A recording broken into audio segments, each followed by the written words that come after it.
In terms of rhythmic patterns, the world is your oyster, and what you want to do is, once you get past the up and down 1, 2, 3, 4, 1, 2, 3, 4 type of rhythm, which can get pretty boring, you want to start looking at different rhythmic patterns. And the only way you're going to do that, really, the most practical way, is to listen to your favorite songs, favorite albums. No matter what part of the world you're in, you will have some kind of song or material that you like to listen to, and there will be some kind of rhythmic track to it, and it's up to you to copy that. So you could be in Latin America and you might be used to hearing lots of drum beats in your songs that you hear on the radio. So you could play something like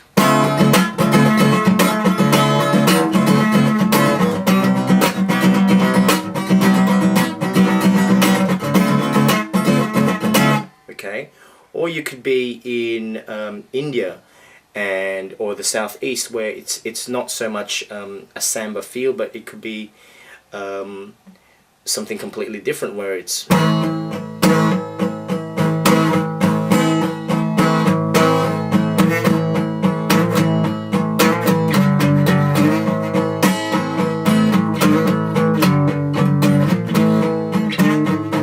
something like that.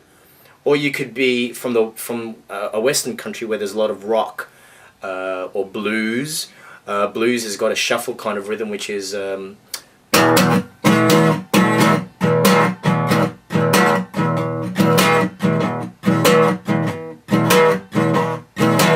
okay. Or you could play some rock and roll, which or fast swing.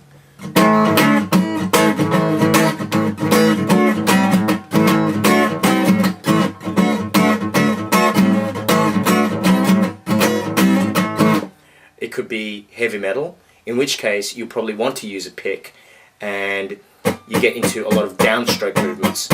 A lot of rock is played with downstrokes exclusively, so it's like, or one of the best groups to imitate and get some rhythm on is the Beatles, because they've got lots of rhythmic patterns in their songs. So for example, A Hard Day's Night would be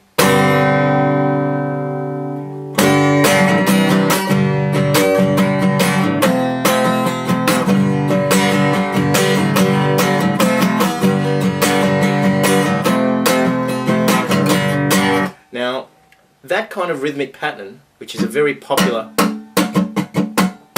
type stroke, is just an up and down pattern, and it's up to you to get the timing of those beats in the right place.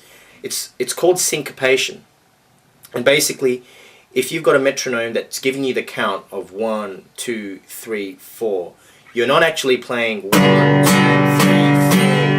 2, 3, 4. You actually don't do that. All you have to do is do the second most important thing that guitarists should have in their skill set, and that's playing in time. It won't actually matter what style of song you're playing, or what chords you're playing, or even what kind of lead or solo you're doing. If you don't keep in time, you will lose the song, and you will lose the audience, and you will not be considered a good guitarist. So two things again, I'll remind you. Play rhythm, whether you're playing solo or chords. Rhythm is about getting some kind of rhythmic motion to your notes and to your chords. It means coming up with something unique but repetitive, so that we can rhythmically go along with the song. It establishes some kind of beat pattern. And of course, once you've established that beat pattern, you want to make sure you keep that beat pattern consistently throughout the song.